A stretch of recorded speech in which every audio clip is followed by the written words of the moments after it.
Le damos la bienvenida entonces a Cintia Uzcategui. Prenda la cámara, por favor.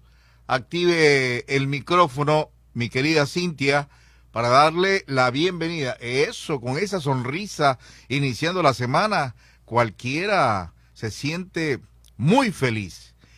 Cintia, buenas tardes. Usted es especialista tributaria. Cuéntenos sobre las nuevas implicaciones del nuevo decreto de ley en reforma tributaria y sobre todo a personas naturales. ¿Cómo está? Buenas tardes.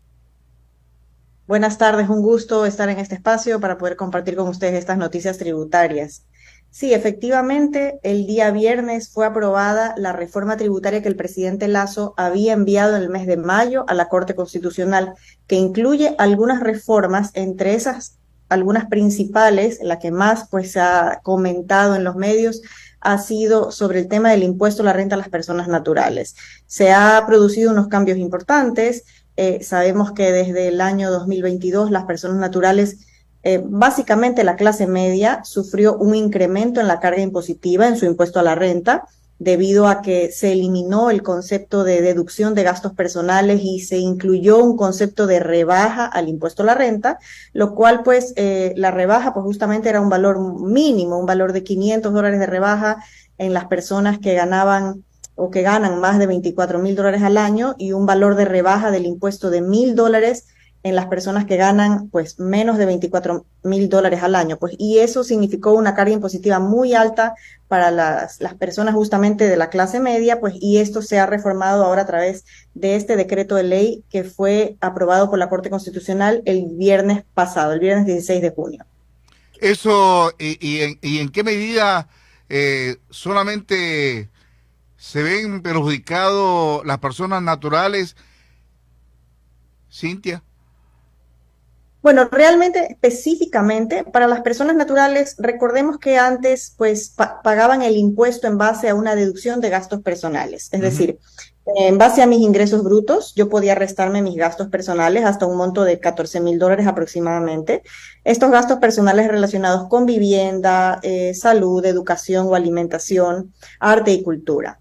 Después de diciembre del 2021, en noviembre de 2021 exactamente, vino la reforma de Guillermo Lasso, donde esto lo disminuyó a los 500 y $1,000 que le comentaba. Ahora, con la reforma aprobada el viernes 16, lo que se incluye es un concepto de cargas familiares.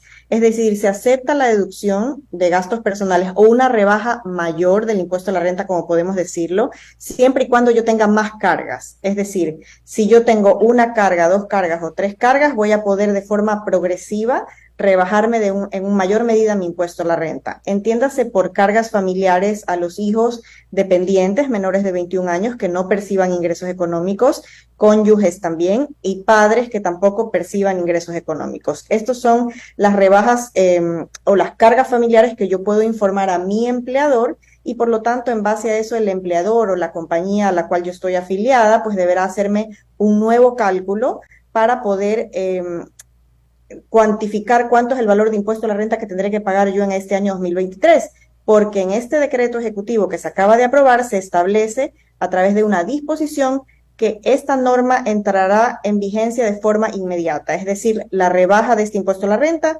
está vigente desde el año 2023 para las personas naturales. Es decir, no será para el próximo año en ese sentido. Y lo otro, ¿cómo quedaría si hay dentro de esta reforma, mi querida Cintia, que aquellos que son parte del RIMPE este, eh, presentan una nota de venta y no una factura, y no dentro de la nota de venta no hay el IVA del 12%? Sí, específicamente en esta norma respecto al RIMPE se aclara que las personas o contribuyentes que han sido clasificados o entran dentro del grupo de negocios populares, recordemos que RIMPE tiene podríamos decir dos franjas. Una franja de negocios populares, que son ingresos brutos de hasta $20,000 al año, y una franja de $20,000 a $300,000 brutos al año.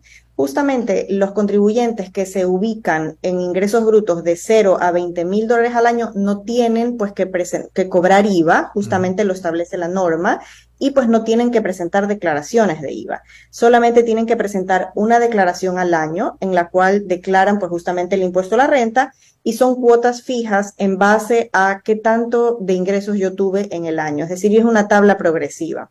Para los contribuyentes pues que tienen se encuentran en el segundo grupo, es decir, de más de $20,000 a $300,000 de ingresos al año, sí deberán cobrar IVA en sus transacciones y también tienen una tabla progresiva del impuesto, ¿no? Es decir, se ubican, si tienen ingresos de 50,000 a 60,000, pagarán un valor fijo y un porcentaje del 1%, pero no excede la tabla de RIMPE Emprendedores no excede de un 2% sobre los ingresos. Esa es la forma, el régimen único que paga o que tiene justamente este RIMPE Emprendedor.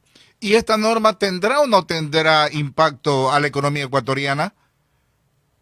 Bueno, realmente lo que ha dicho en numerosas ocasiones la Administración Tributaria, que lo que busca es justamente formalizar al sector, pues que sabemos que en gran parte de la economía no emite facturas, ¿no?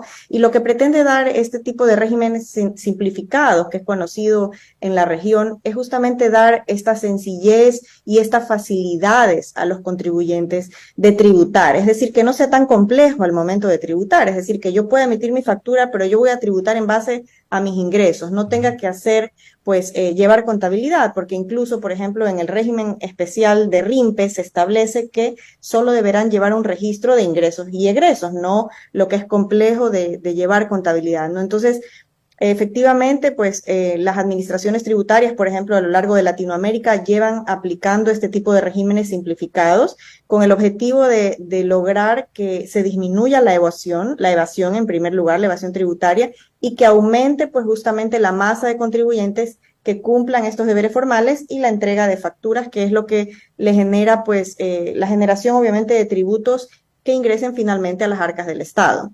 Significaría entonces, Cintia Uzcategui, que exclusivamente estaría afectando entonces a personas naturales.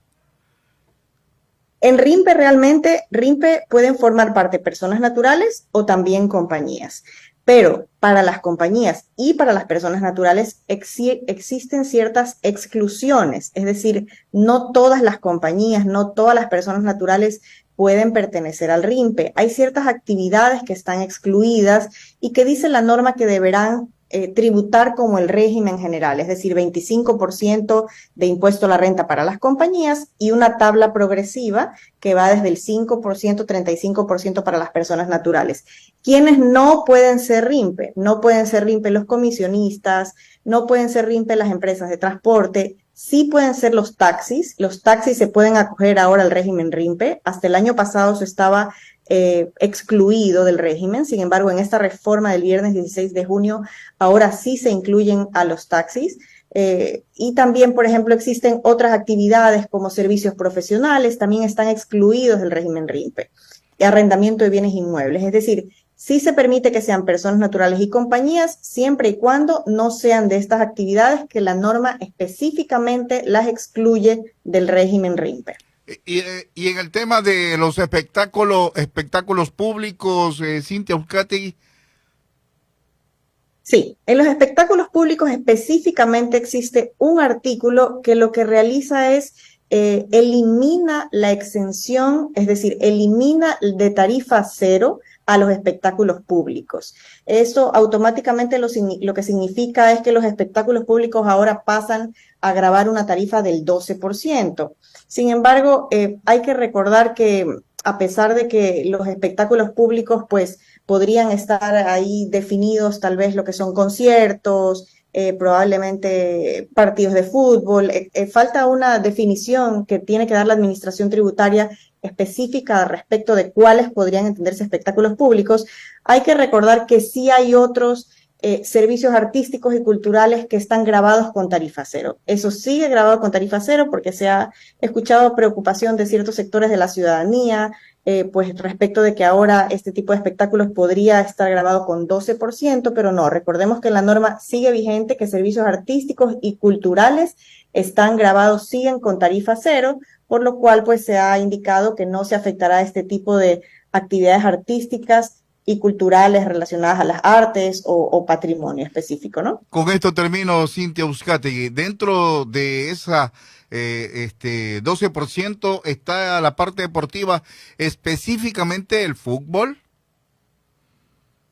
Sobre el de espectáculos públicos, la Sí. norma no lo especifica. Sin embargo, hay algo que sí se incluye ahora respecto de un impuesto único a las operadoras de pronósticos deportivos. En la Ujú. norma sí se incluye que habrá un impuesto del 15% a estas compañías de pronósticos deportivos que deberá ser cobrado a las personas que justo perciben esos premios. Es decir, si yo decido pues apostar contra un partido y yo tengo un premio de $1,000, pues la compañía que me tiene que entregar el premio tiene la obligación por ley de retenerme el 15% de mi premio Ujú. y ese valor cancelarlo pues a la administración tributaria mensualmente. Este es un nuevo régimen de impuesto único a las operadoras deportivas y cabe recalcar que de acuerdo a la norma, esto entrará en vigencia desde el 1 de enero del 2024, por lo cual habrá tiempo para justamente regular cómo será la recaudación, el pago de este impuesto y algunas otras normas accesorias que serán necesarias para la aplicación del mismo.